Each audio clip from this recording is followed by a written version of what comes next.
hívó szavunk az úgy szól, és tekintsék ezt idézőjelben lévőnek, hogy kamaszok. Idézőjelbe pedig azért tettem, mert nem pusztán erről az időszakról beszélünk, a kamaszok időszakáról, vagy a növekedésnek erről a fázisáról, hanem arról vagy legalábbis kiinduló pontként arról a filmsorozatról, amely a Netflixen néhány héttel ezelőtt itt felkavarta az indulatokat. Tudom, hogy azóta nagyon sokan és sokat beszélgettek róla. Szerveztek, tudom, olyan vetítéseket, amelynek kapcsán szülők és pedagógusok fejtették ki a véleményeiket, és így tovább. Én viszont azt gondolom, hogy érdemes erről most még egy kört beszélgetnünk, mégpedig abból az aspektusból kiindulva, hogy amikor az ember azt látja a gyerekén, a kamasz gyerekén, hogy biztonságban van, hiszen ül a szobájában, a fülén egy fejhallgató, és nem tudom, játszik az interneten, vagy beszélget a barátaival, tehát otthon van, bármikor ránézhetek, jól van, rendben van, akkor ez nem feltétlenül jelenti azt, hogy ő valóban biztonságban van. Szóval ennek kapcsán beszélgetünk a kamaszok hívószó alatt.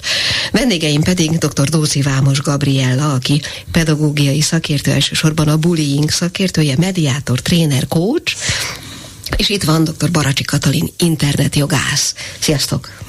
Sziasztok! Köszönjük a hallgatókat! Na hát ki tudunk-e indulni akkor abból a helyzetből, amit az előbb megpróbáltam fölvázolni, hogyha én azt látom a gyerekemen, hogy ül a számítógép előtt, a fején a fülhallgató, otthon van, jól van, hogy ő akkor biztonságban van-e, vagy nincs, mi jelentheti a veszélyt ránézve, és most kérlek, hogy szolgáltassunk azoknak a hallgatóknak, akik egyébként erről keveset, vagy alig valamit tudnak. Szerintem ez attól függ, hogy mit és hogy csinál, mert hogy a fejhallgató lehet, hogy egyébként csak zenét hallgat, és közben mondjuk összerakja a házi feladatához szükséges PPT-t. Én alapvetően nem szeretem, hogyha feketén vagy fehéren látjuk az internettel kapcsolatos dolgokat, ennél sokkal sokszínűbb dologról van szó. És amikor mondjuk a hírek felkap valamilyen rossz élményt, valamilyen rossz rendet, akkor hajlamosak vagyunk azt gondolni, hogy hogyha az én gyerekemnek is megengedem, hogy ezt csinálja, legyen szó egy számítógépes játékról, egy alkalmazás letöltéséről, akkor biztos, hogy csak baj és veszélyforrás lehet. De hogy az internet a lehetőségek tárháza is, csak meg kell tanítani jól használni ezt a dolgot. Világos, tehát ezzel most azt is mondod akár, hogy ez a filmsorozat gerjesztett ilyen fajta indulatokat is? Én azt gondolom, hogy ennek a filmsorozatnak, szóval, hogy nagyon időszerű volt, és én nem feltétlenül csak a kamaszlét problematikáját emelném ki belőle, hanem azt, hogy az internetnek vannak olyan felületei, amit mi el sem tudunk képzelni felnőttek.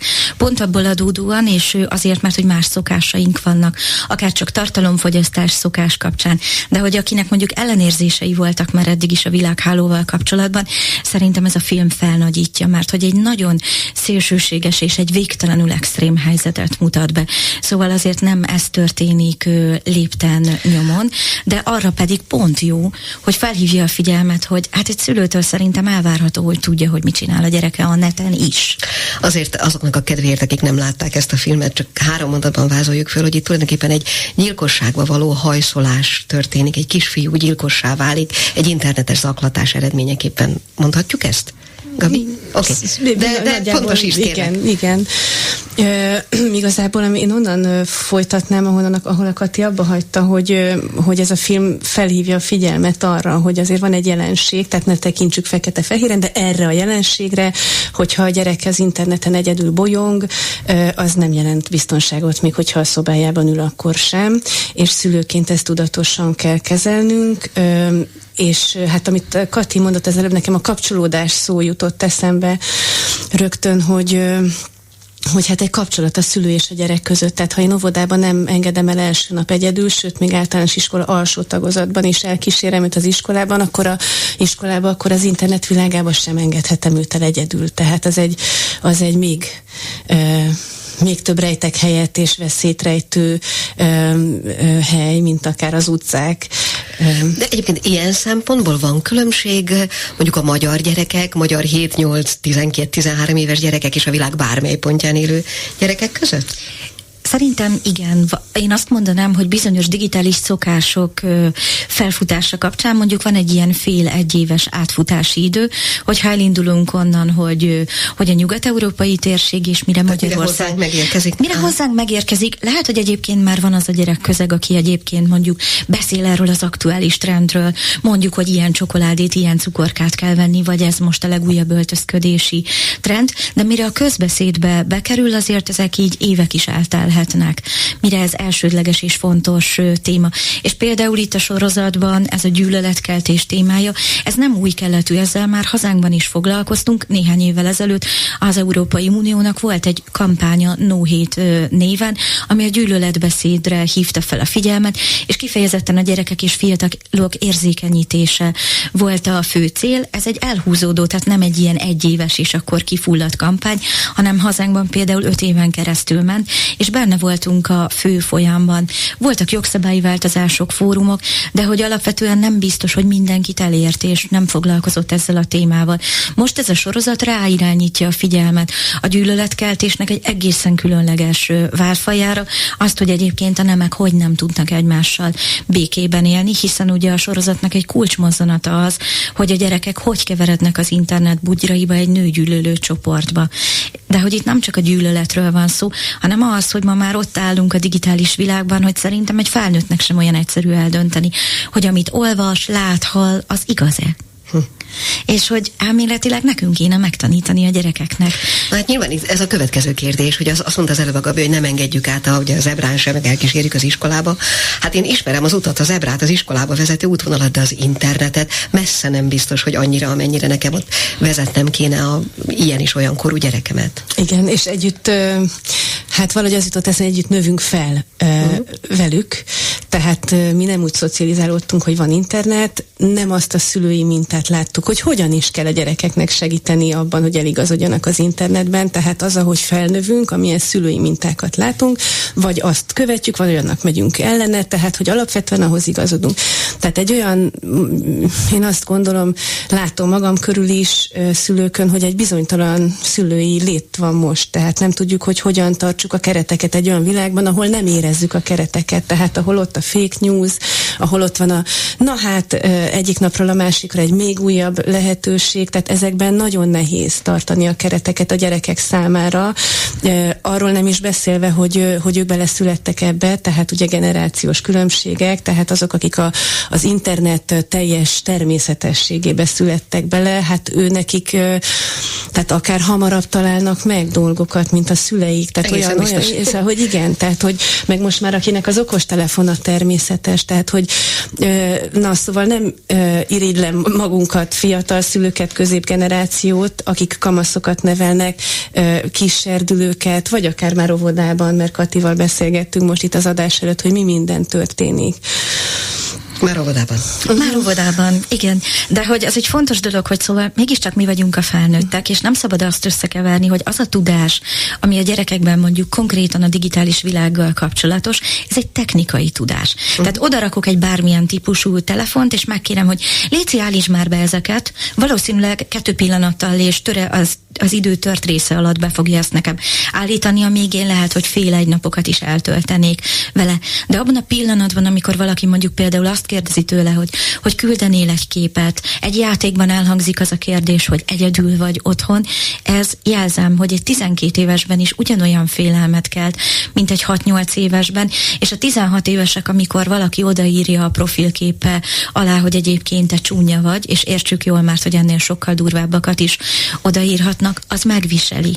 Ezt viszont nagyon nehéz összeraknia, és hogy itt jövünk mi a képbe felnőttek.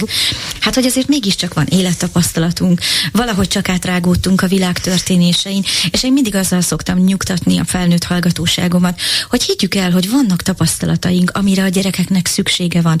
Az, hogy 1-2 dolgot meg kell tanulnom, hogy most mik a menőjátékok, mik az aktuális kedvenc alkalmazások, ezek behozható tudások. Én nem azt várom el mindenkitől, mondtam, hogy én 0-24-ben ezzel foglalkozom, és amikor tömegközlekedek, állandóan ilyen sztorikba botlok bele, szóval akarva akaratlanul is. És nyilván nekem fontos, mert a munkám része persze nem mehetek úgy be a 9 évesekhez, hogy nem tudom, hogy mi a kedvenc videójátékuk, mert ízekre szednek, és nem tudunk olyan fontos dolgokról beszélni, hogy videójáték függőség vagy egészséges eszközhasználat, ha nem találok valamilyen hívószót.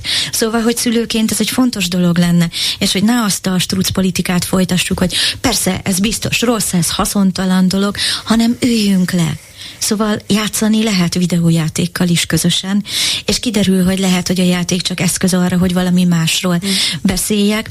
Ha megnézünk egy videót, lehet, hogy találunk egy jó receptet, amit ki fogunk próbálni. Igen.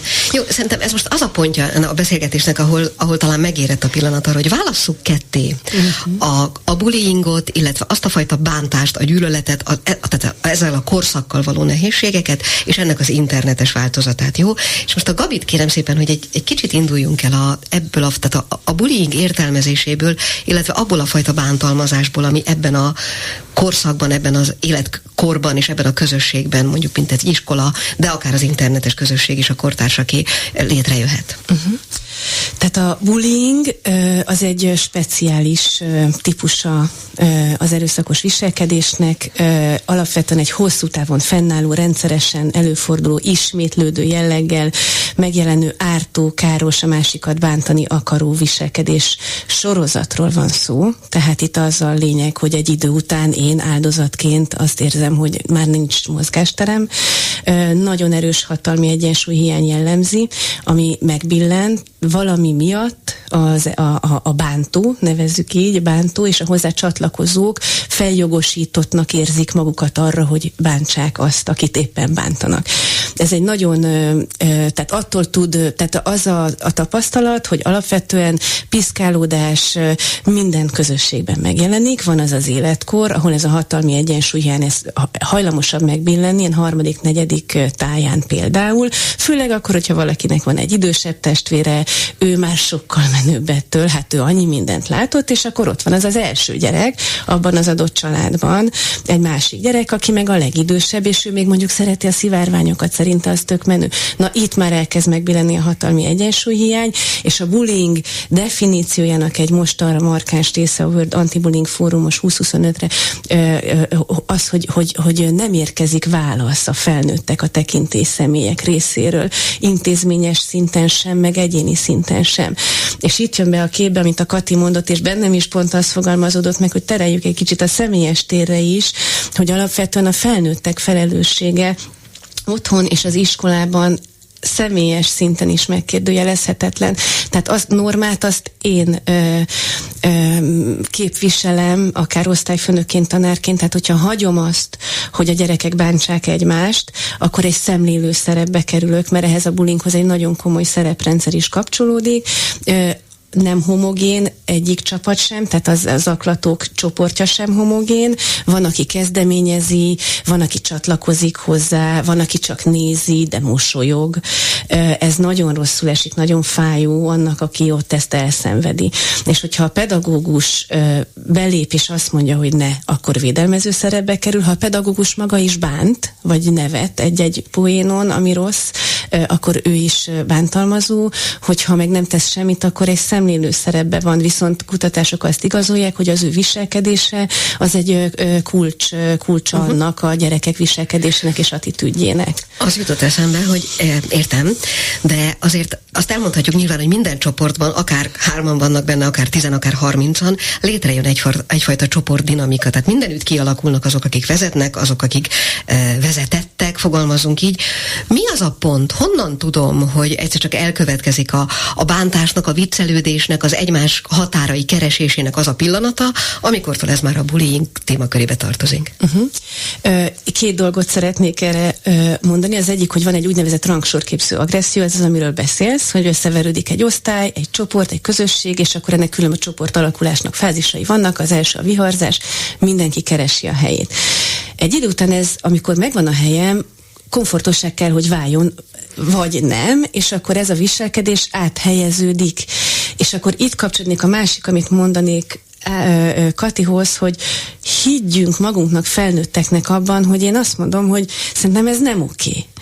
Tehát amikor szülői előadásokat, vagy tantestületi adásokat tartunk, akkor nagyon sokszor hogy na és hol a határ, hogy ki mondja meg, hogy hol a határ. És akkor arról beszélgetünk, hogy hát az, akinél a határt átlépték. Tehát, hogy ugye még felnőttként sem biztos, hogy evidens, hogy ki mondja meg a határt, de hát, hogy lehet, hogy nem akart bántani. Az oké, de a határt nála átlépték. Tehát, hogy ez egy olyan dolog, amiről én azt gondolom, hogy nyíltan kell beszélnünk, pedagógusként is, akár otthon is beszélünk arra, hogy figyelj, nálad hol a határ, hogyha egy történet kapcsán. Tehát ezt így tudnék erre válaszolni. Még mindig, és bocsánat, tudom, Gabi is, vagy Kati is közben is veszi a levegőt, és tudom, hogy vannak gondolatok mindjárt, csak még egy pillanatra még a személyes térből, vagy az offline térből kiindulva hadd kérdezzek valamit, hogy ugye tehát, hogy a pedagógusnak, vagy aki a normát képviseli, annak a felelősségét firtatva kérdezem, hogy nyilván ez nagyon erősen személyiségfüggő, hogy én mit látok bántalmazásnak. Tehát az tőlem is függ, nem csak attól, aki elszenvedi, akinek látom, hogy rosszul esik, hogy bántják, hogy nincs kedve iskolába jönni, hogy fáj a gyomra reggel és panaszkodik a szülő, vagy akármi, nyilván mindenféle jele van, de hogy én hogy látom, hogy én milyen ember vagyok, az mennyire befolyásolja ezt az egészet, megint csak a határ kérdését firtatva. A légkört azt a felnőtt tartja fenn, ugye legyek ura, nincs felnőtt, igen, akkor más a működésmód. Tehát egyrészt, hogyha érkezik hozzám jelzés, tehát ha egy olyan légkört tartok fenn, amiben lehet szólni, lehet tőlem segítséget kérni, akkor már nem csak ilyen szempontból nem az én határomon múlik, hanem annak a gyereknek a határán, aki nekem szólni fog. Tehát ez az egyik. A másik, hogy ugye az elején, amikor elmondtam, hogy melyek a bullyingnak a definíciói, tehát ott van egy tartóság, egy időbeni elhúzódás, tehát egy ilyen visszatekint kutatásban azt kérdezzük, hogy az elmúlt 3 hónapban milyen gyakran fordult elő veled az, hogy.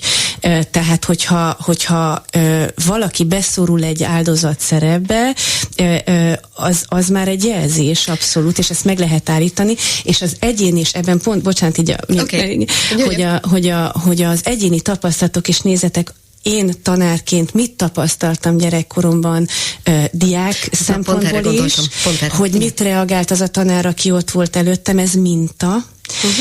És akkor a tanárképzés jön itt a képbe, hogy alapvetően ennek pont az attitűdformálás is a célja a tanárképzésnek, hogy egyébként én új kompetenciákkal is gazdagodjak, tehát felismerjem a bántalmazást, tudjak ellene magabiztosan fellépni. Már is, tudom. Egyetlen dolog jutott még eszembe ezzel kapcsolatban, hogy, és egy személyes élmény, hogy én emlékszem, hogy rettegtem járni úszás oktatásra, mert az úszó oktatóm, kisgyerek voltam, 8-9 éves, azt tartotta viccesnek, hogy bármikor minden előzményes előkészítés nélkül elkapott valakit, és beledobta a vízbe.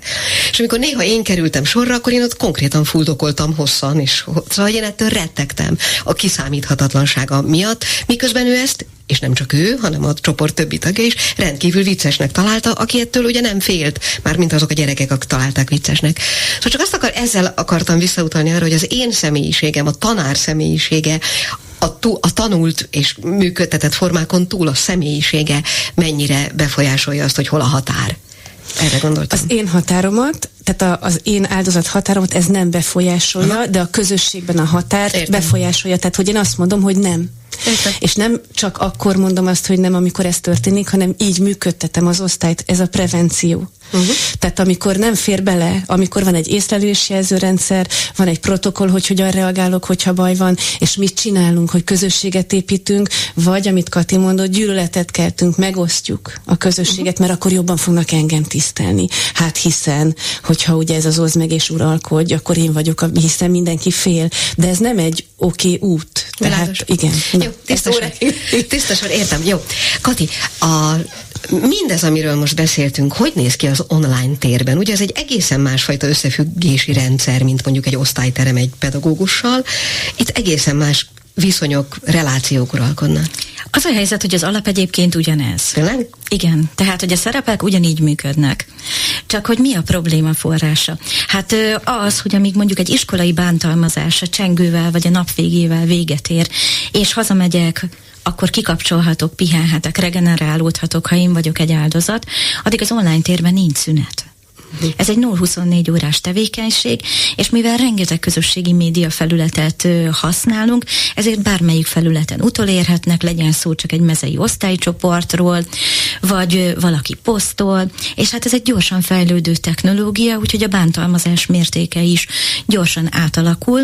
Gondolok itt például a mesterséges intelligencia hatására, ahol olyan képeket tudok csinálni a másikról, hogy egyébként a saját nagymamája sem ismeri fel, és annyira valósághűek ezek a felvételek, hogy egyébként, ha valaki engem nem ismer, akkor azt gondolhatja, hogy úristen, hát ki ez az ember? Légy szíves. Például, hát a gyerekek között nagyon divatos dolog az, hogy mondjuk vicces mémeket készítünk a másikból, azaz, hát elkapom egy olyan pillanatban, és akkor fotózom le, amikor mondjuk fura arcot vág, ehhez írok egy szöveget, vagy animálom, és akkor ezt a furcsa mozdulatot többször megismétli. Ha pedig a mesterséges intelligenciáról van szó, akkor lehet, hogy a ruhás felvételből ruhátlan képek készülnek, mert hogy ilyen AI is elérhető, vagy olyan meghamisított deepfake tartalmakat állítanak elő, ahol például az iskola jó tanulója, akit mindenki szeret, közmegbecsülésnek örvend, mondjuk szidja az iskola vezetését. És akkor ezt a felvételt nagyon kedvesen a jó akarói mondjuk elküldik az igazgatónak, és akkor már is máshogy fognak rám nézni.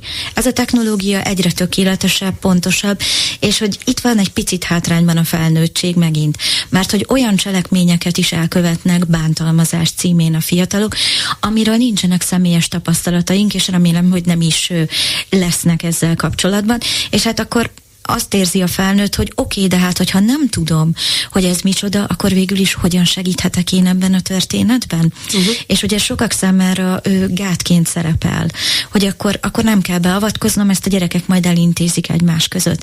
De az a helyzet, hogy szerintem itt a határhúzásnál az van, hogy amikor egy gyerek azt mondja, hogy nekem ez rosszul esik, ami történik, akkor azt az első mondatnál komolyan kell venni. És lehet, hogy valaki meg se érint az, hogy lehülyézi a másik, akár online, akár offline, de lehet, hogy valaki hónapokig rágódik rajta, és vannak olyan tanulmányok is, amikor például mondjuk egy profilképváltás során megindulnak a kommentek, és egy idő után már nem a szívecskék jönnek, hanem a beszólogatások, és megjelennek a trollok, és valaki mondjuk csak azt emeli ki, hogy jaj, de hülyén áll a hajad, akkor az egy kialakuló személyiségben azt a faktort hozza elő, hogy hiába kaptam egyébként 500 darab másik megerősítő dolgot, ez az egy valaki mégiscsak azt írta, hogy hülyén áll a hajam, akkor lehet, hogy tényleg hülyén áll a hajam. Ez egyébként is így van, nem? Hogy a negatív vélemények azok sokkal mélyebbre mennek, vagy igen. Nagyon sok kell, hogy ellensúlyozzanak. Csak hogy az a helyzet, hogy ugye itt most nagyon sok mindenki elérhetővé válik, mert a nyilvános profilok korábban akár egyetlen egy ilyen mém, mondjuk 1 óra leforgása alatt akár 1 millió embert is elérhet. És hogy erre nem vagyunk felkészülve, hogy ezt hogy kell feldolgozni. Nemrég volt itt egy műsor a karaktergyilkosságok hívószó kapcsán, és ott is nagyjából a műsor felétől arról beszélgettünk, hogy én ezt értem, nem kell, hogy igaz legyen. Tehát olyat is állíthatok valakiről, bőven elég a karaktergyilkossághoz, hogy hihető legyen, nem kell, hogy igaz is legyen. Ez önmagában elég arra, hogy teljesen tönkre tegye a másikat. De ott is a műsor felétől arról beszélgettünk, hogy oké, és akkor mit lehet tenni? Főleg egy online térben mit lehet tenni, és akkor most tartunk körülbelül a műsor felénél, úgyhogy tisztelettel kérdezem tőletek is. Mi a teendő? Egyrészt szerintem a gyerekek fejében is már egy csomó minden tisztázódott. Tehát pontosan tudják azt, hogy lehet jelenteni és letiltani egy felhasználót, aki olyasmit tesz, ami nekem nem szimpatikus. Ha bánt, és most már gondoskodás nélkül ezt megteszik. Ez néhány évvel ezelőtt még problémát okozott, hogy jó, hát akkor meg fog sértődni, rosszul fog neki esni, de ma már ezt pontosan tudják. A nyelvi akadályok is megszűntek, mert sokak számára az volt, hogy hát ha nincsen B2-es angol nyelvtudásom, akkor nem fogom ezt megoldani. A közösségi média felületen ezt ma már magyar nyelven könnyedén megtehetem. Fontos azt is tisztázni, hogy érdemes képernyőfotót készíteni minden olyan történésről, mert nem tudjuk, hogy hova fut ki. Lehet, hogy én megtettem ezt az első lépést, és jeleztem a szolgáltató felé, hogy valaki itt nem oké módon viselkedik, de hogy nem hagyja abba, és mondjuk egy új profilról újra próbálkozik. Vagy van 3-4 hónap csend, és akkor kezdődik újra ez az egész bántalmazás. Fontos azt is tudni, hogy hazánkban van 2 internetes forródrót, a biztonságosinternet.hu és az az internethotline.hu weboldalak, ahol témára keresve például feltörték a profilomat, visszaéltek a fotómmal, zaklatnak, nem gyerekeknek való tartalmat találtam a neten, ezeket lehet jelezni. Én azt szoktam mondani, amikor segítséget kérünk, az soha nem baj, hogyha egyszerre több segítőt célzunk meg. És bármikor be lehet sétálni a rendőrségre, feljelentést tenni, ha anyagi károm keletkezett abból, ami az online térben történt. Például valaki csinált rólam egy vicces fotót, ami egyáltalán nem vicces, és azt mondja, hogy figyelj, nem osztom meg, hogyha fizetsz. Ez egy klasszikus zsarolásos helyzet, és hogyha mégiscsak fizet, és mondjuk a gyerek csak 3 hónap múlva szól, amikor azt látom, hogy de hát egy csomó pénzt kapott már az osztálykirándulásra, a ruháira, meg minden, de hát hogy nem történt semmi változás, és ez kiderül, akkor például az áldozatsegítő központ is egy segítség lehet. És én azt is tapasztalom, hogy a gyerekek néha úgy érzik, hogy hát mi felnőttek nem értjük meg őket, és lehet, hogy az lenne az eszköz, hogy figyelj, töröld le ezt az alkalmazást, elveszem a telefont, és akkor megoldottuk a helyzetet. Ez egy struc politika. Mert attól még az online térben ez tovább megy. És az összesúgásokból, a nevetésekből pontosan tudom, hogy még mindig tart egy bántalmazás. Szóval, hogyha egy fiatal úgy érzi, hogy nincs a környezetében olyan felnőtt, vagy bátorság kell ahhoz, hogy elmondjam, hogy akár én most egy áldozat vagyok, vagy még nagyobb bátorság ahhoz, hogy de egyébként én indítottam el ezt a folyamatot, és én vagyok az elkövető, a 116-111-es telefonszámon ingyenesen anonim, azaz névtelen formában a nap 24 órájában várják a gyerekek hívásait a Kék Vonal munkatársai, és bármiről lehet velük beszélni. Nagyon fontos. Jó, mondtál egy olyan kulcsmondatot, amit most megint mind a kettőtöktől kérdeznék, és lehet egy továbblépési alap, hogy ugye nem biztos, hogy én tudok róla szülőként, tanárként, pedagógusként, felnőttként a gyerek életében, hogy a gyereket bántják. Egyszerűen nem tudok róla, mert nem szól, akár az online, akár az offline térben. Hogy lehet erre rájönni? Mikor a bullying definícióját mondtam az elején, akkor egy dolgot, a rejtett jellegét és a proaktív jellegét nem említettem. A rejtett jelleg, tehát senki nem fog azzal kérkedni, hogy én bántok valakit, és nagyon sokszor nem büszkélkedünk el azzal, hogy bántanak minket, hiszen ez egy gyengesség. Nagyon sokszor, mármint úgy érzi maga a gyerek, vagy ezt közvetítik a fel, nem igaz, hogy nem tudod magad megvédeni. Én a te korodban bezzeg az osztálytársad, stb. Tehát olyan, olyan helyzetbe hozzuk a gyereket, amikor ő elkezd azon aggódni, hogy hát akkor nem, hogy bántanak, de még arra is alkalmatlan vagyok, hogy megvédjem magam. És az előző kérdésednek, hogy mit lehet tenni, hogy ez egy nagyon szerintem nehéz és jó hír is egyszerre, hogy az online bántalmazást is sokszor a személyes térben kell kezelni olyan szempontból, hogy ezt a közösséget érinti, beszélgessünk. És nem egyik napról a másikra fog megoldódni a helyzet senkinek a lelkében. Tehát az, hogy egy törődő kapcsolatot kialakítani az osztállyal, mondjuk a pedagógus részéről, hogyha a filmre visszaemlékeztek, akkor itt minden osztályban filmvetítés ment, egy gyerekeket nem megmozgató óra, a tanár dominálta, nem nagyon volt kommunikáció, tehát hogy alapvetően, hogyha én kíváncsi vagyok a gyerek véleményére, meghallgatom egy irodalmi mű, egy történelmi esemény, egy kémiai, nem tudom, szóval bármi kapcsán a véleményéről, akkor az egyik gyerek megismeri a másik gyerek véleményét. Na ez már a bullying prevenció része. Tehát, hogyha egy aktív közösséget próbálok fenntartani, akik egymáshoz tudnak kapcsolódni, mert nagyon elindult a világ egy ilyen egyéni elszigetelődés felé is vezet az, hogyha túlzottan benne vagyunk magunkban egy készülékben, ami nekem mostanában egy kicsit kezd a fókusz, tehát így az a szemkontaktus, tehát hogy próbáljuk ki azt, hogy meddig tudjuk tartani a szemkontaktust valakivel, hogy az milyen tempót hoz magával, hogy belassítja a teret. Azért az most már egyre többet látszik, hogy a szoptatás közbeni csetelés vagy internetezés az árt az a édesanyja és a gyerek kapcsolatának. Tehát az a szoptatós pár, amikor a reklám is azt mutatja, hogy jobb kezemben a telefon, bal kezemben a gyerek, és én a telefont nézem. Tehát már a reklám is ezt sugalja. Tehát mit tehetünk? Például sugározzon mindenhonnan, média, stb. Az, hogy forduljunk egymás felé, erősítsük az emberi kapcsolatokat, beszéljük meg, hogy mi történt. Tudás, az, hogy egy szülő mindazt, amit a Kati elmondott, például tudja.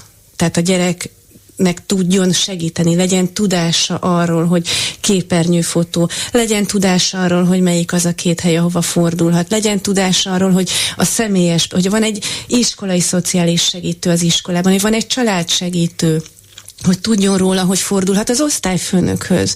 Magyarul ez hangozzon el egy osztályfőnöki, vagy milyen szülői értekezleten, bocsánat, hogy kedves szülők, hogyha bármiféle probléma van, akkor forduljanak hozzám nyugodtan.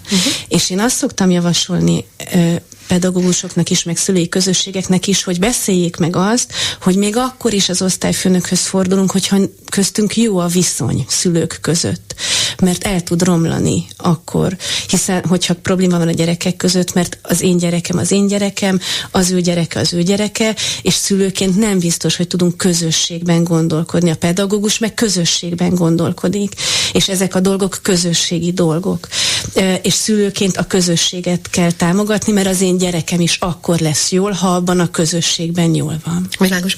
Jó, ez mind nagyon fontos, amit mondtál, sőt a legfontosabb, de arra a kérdésre nem adtál választ, hogy mi van akkor, hogyha a jelen körülmények között én nem tudok, mert nem vagyok az online térben, mert nem vagyok az iskolában, vagy akár tanár vagyok, de távol tartom magam. Szóval magyarul honnan tudom azt, hogy kezdődőben van a baj? Valóban erre nem válaszoltam, tehát a gyereknek megváltozik a viselkedése. Ez is tudás, hogy tudom-e a gyerekemet, vagy osztályfőnökként látom-e azt a gyereket, odafordulok-e hozzá, megváltozik a viselkedése, dühös, irritált, magába zárkózó, adott esetben indokolatlanul sír, piszkálódik mondjuk a testvérével, vagy a szüleivel. Tehát az egy tapasztalat, hogy ha ő elnyomásra kerül, akkor ő a másik oldalon valakit tehát hogy ez belőle ki kell, hogy jöjjön ez a feszültség valahol. Teljesítményromlás, ha sportról van szó, ahogy mondjuk behoztál előbb, ami megint egy másik terület ennek az egésznek, zárójelbe ide betenni, hogy működik a Testnevelési Egyetemen egy gyermekifjúság és szakembervédelem a sportban kutatócsoport, aminek van szerencsém a tagja lenni, és pont ezekkel foglalkozunk ott.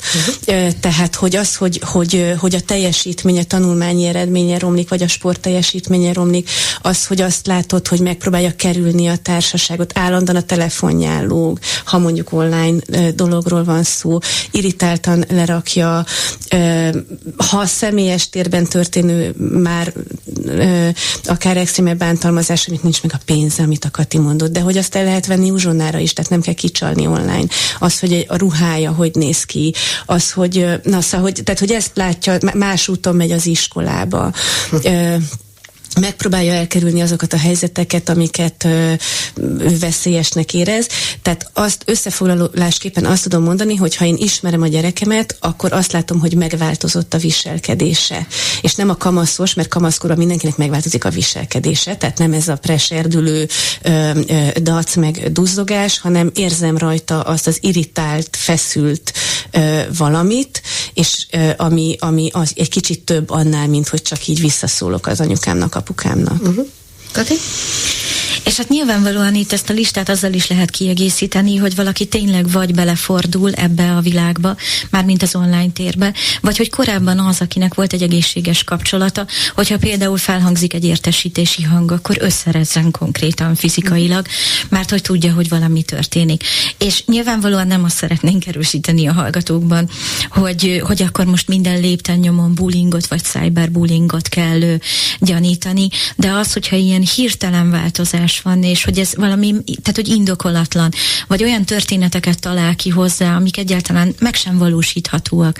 Szóval, hogy biztos, hogy nem történik így, akkor ez legyen. Ezt nem értem, bocsánat, olyan történeteket tehát, hogy olyat, azt mondja, hogy mondjuk például úgy szerzett egy sérülést, értem. hogy ahogy azt nem lehet szerezni. Okay. Például egy ilyen helyzetre gondolok, és hogy én azt is fontosnak tartanám, hogy az is a megelőzésnek egy része, hogy beszélgessünk arról, hogy mi történik. Szóval, hogy ha megkérdezzük azt, hogy mi volt az iskolában, mi volt az edzésen, kik a barátjai, akkor kérdezzük már meg, hogy mit csinálsz az online térben, mivel játszol, ez milyen játék, milyen aktuális trendek vannak, és bátran be lehet azt hozni. Nyilvánvalóan én sem rohanok le egy gyerekcsoportot azzal, hogy sziasztok gyerekek, ma a cyberbullyingról fogunk beszélni, biztos mindenki velem szeretne az online bántalmazásról beszélni, és elmondani, hogy egyébként akkor mondjuk hogy csinált mémet a másikból, vagy hogy szólogatott be a másiknak, nem. Ehhez rá kell hangolódni. de a szülő, a pedagógus megteheti azt, hogy bevisz eseteket, és megkérdezi a gyerekeket, vagy a saját gyerekét, vagy azt a közösséget, hogy figyeljetek, ti mit csinálnátok ebben a helyzetben? Ez az érzékenyítés egy fontos része a megelőzésnek, és én azt is fontosnak tartom, és igazából most ezt csináljuk már bő 40 perce, hogy akkor is beszélünk róla, ha éppen nincs baj. Mert hogy a gyerekekben ezt kell kialakítani, hogy figyelj, vedd észre a jeleket az online térben, ezt úgy hívják, hogy red flagek, amikor mondjuk meg kell szakítani egy beszélgetést, amikor azt kell mondani, hogy állj, ne tovább, ez nem elfogadható. És arra is kell, hogy ebből a szemlélő szerepből kiforduljanak. És hogy merjék felvállalni azt, hogy igen, én bekopogtatok a tanárhoz, és el fogom neki mondani, hogy mi történt, vagy otthon szólok, hogy Pistike azért ilyen már 2 hete, mert ez és ez történik, de ő lehet, hogy nem mer szólni, de én itt vagyok, és segíteni akarok neki. Szóval, hogy ezek mind olyan való életbeli dolgok, amik az online térben is jól jönnek, szóval ne akarjunk ennyire választékot húzni. A két világ között nem ezt így azt mondanám, hogy akik átlag, így próbálják ezt elkülöníteni. Gabi, bocsánat. Csak erre kapcsolódnék rá, hogy itt, amit a Kati említett, hogyha egyébként nekem az én gyerekem szól, hogy a másikkal gond van, akkor én is szólhatok. Tehát itt szerintem az is egy nagyon fontos dolog, hogy egy pedagógusnak meg szülőnek úgy kell együttműködnie a gyerekek érdekében, hogy ott az egész közösségért felel alapvetően. Tehát én is szólhatok, hogy a másik gyerek esetében lehet, hogy van valami probléma.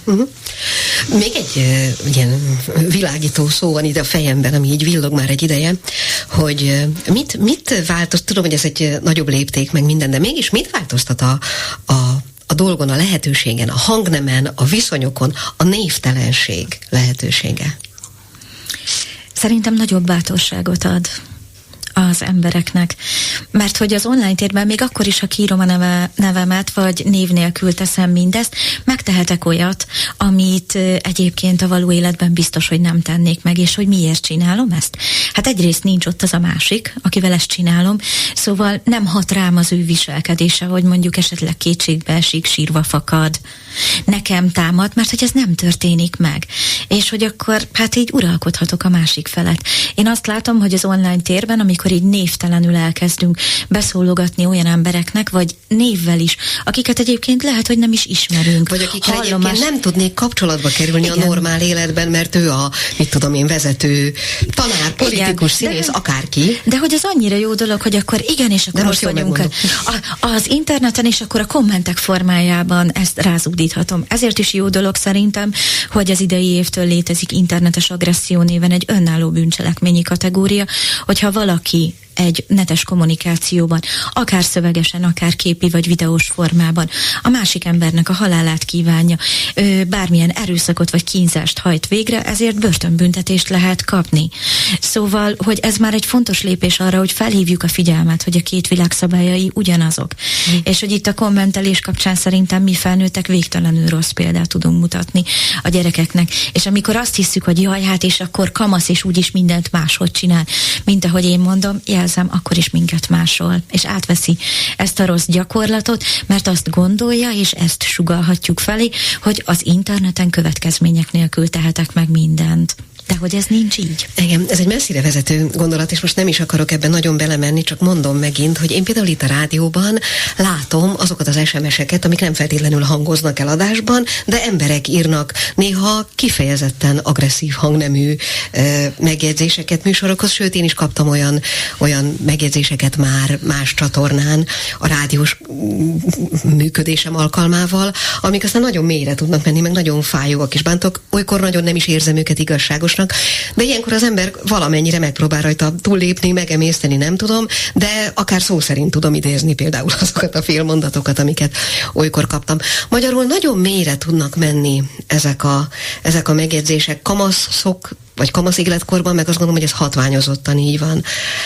Azon túl, amiket most elmondtunk, hogy beszélgessünk, hogy ismerjük, hogy legyünk olyan kapcsolatban, hogy tehát milyen fajta óvó hálót lehet még a kamasz gyerekek köré rakni, hogy minél kevésbé sérüljenek ezzel az egésszel kapcsolatban, mert megelőzni nyilván nem tudjuk, mindenképpen utánuk szaladunk az online térben feltétlenül, de még talán az offline térben is. Szóval, hogy mi az, amivel föl lehetne őket vértezni előre, ha van ilyen? Majd biztos Kati kiegészíti akár, amit mondok bennem. Az egyik legfontosabb, hogy megértelek. Ennyi. Tehát, hogyha egy gyerek, most nem az, hogy ennyi, mert minimum, de hogy amit elfelejtünk, szóval ugyan már, hát mindenki átélte ezt gyerekkorán, ez csak úgy érzed. Vagy hogy mi is így nőttünk fel, tessék, mégis ember lettem, nem panaszkodom. Nem így nőttünk fel. Hát egyrészt nem, másrészt meg ha mégis igen, akkor attól még nem kell mindenkinek bántalmazásba. Tehát mi az elképzelés, hogy ha engem megnyomtak, akkor téged is nyomni. Szóval, hogy nem kell. Tehát, hogy a gyereknek attól lesz jobb, ha kisírhatja magát a vállamon. Tehát nem feltétlenül kell nekem, felnőttnek például a tudás kizárólagos forrásának lennie. Most itt a személyes, tehát megjelenik a gyerek, mondjuk hazajön, hogy akkor egy gyakorlati hazajön, és elkezd zokogni. Na most, hogyha ezt csináltad, mit csináltál? És azt kipróbáltad? Megpróbáltad azt mondani neki, hogy na most ettől a gyerek elkezd szorongani, mert hogy ugye olyan elvárásokhoz rakunk köré, amink látnivaló, hogy nehezen tudott megfelelni, hiszen azért jött haza sírva. Igen. Tehát, hogyha azt csináljuk, hogy ha ölünk beül, tehát életkor függő, mondjuk csak puffog, tehát puffogja ki magát, jöjjön ki ez a feszültség, és utána kérdéseket tegyünk fel. Ismerjük el azt, hogy ez neki rossz érzés lehet. Tehát igen, ez nagyon rossz érzés lehet, nekem is rossz érzés lenne. Megoszthatjuk saját tapasztalatainkat, kérdezzük meg, hogy hogyan reagált, hogy ki volt még ott abban a helyzetben, mi lett volna neki jobb, mi tudna most segíteni neked, mitől tudnál ezen túllépni. Tehát megint most azt mondom, hogy egyfelől jó hír, mert nem kell sehova befizetni, hogy az ember ezt tudja csinálni, másfél annyiban rossz, hogy a gyereknevelés az évtizedekig tartó folyamat. Tehát, hogyha én azt mondom neki, hogy vagy, meg minden nap, akkor is arra egy idő után fog hozzászokni, hogy én beszélgetek vele újra. Tehát ezt kéne vissza, vagy behozni a mindennapi életünkbe, hogy ne gondoljam azt, hogy tanácsot kell adnom minden áron. Semmiképp ne ítélkezzek, és hogy hát ne csodálkozz, ha így vagy felöltözve, akkor nyilván ez fog történni. Ne bagatelizáljuk el a bántónak a tettét, hogy hát ő ilyen, tudod, hát ő ilyen, fogadjuk el, vagy szóval, hogy attól még, hogy megpróbáljuk a bántó szempontjait is megérteni, hogy egyébként nehéz helyzetben lehet például ő, attól még a te érzései teljesen validak, és egyébként nem helyes az a viselkedés. Tehát ezeket tudjuk mi tenni, és ezek nem tényleg ilyen egyperces dolgok, ahogy például egy osztályfoglalkozás sem úgy működik, hogy hatalmas probléma van, vagy csak icipici, bemegy 2 foglalkozásvezető, tart egy 45 perces foglalkozást, és hirtelen minden megváltozik. Nem, a gyerekek körül lévő és ott maradó felnőtteknek kell fenntartania azt a működésmódot. Hát igen, és akkor itt erre mondom azt, hogy ez a rossz hír, vagy hát én ezt, hogy oda kell fordulni, és azt szoktam mostában mondani, hogyha egy tanár gondoskodik az osztályáról, tehát ha azt mondom, hogy gondoskodom a gyerekemről szülőként, és itt érzelmileg, akkor a tanár, és ezzel egyébként a figyelmet is erősítem. Ezt most egy ilyen új dolgot hozok be, ide tudom a beszélgetés során, de alapvetően ez is egy szerep. Igen, Kati? És nyilván olyan praktikus dolgokat is érdemes bevetni egy közösség kapcsán, hiszen az egész életünk szabályokból áll. Ha már a sorozatunk és a kiinduló hívószónk is egy brit sorozat. A brit iskolákban a 2000-es évek óta digitális házirend létezik, ami szabályozza az online eszközhasználatot, és része egy bántalmazási protokoll is. Mennyi ideig tart az, hogy egyébként egy ilyen protokollt kialakítson az iskola? Nekem számos sulimban van ilyen, vagy pedig tematikus napokat és heteket tartunk. Október a kiberbiztonság hónapja, februárban ünnepeljük a biztonságos internetnap világnapját. Az nem csak egy nap, hanem az egész hónap erről szól.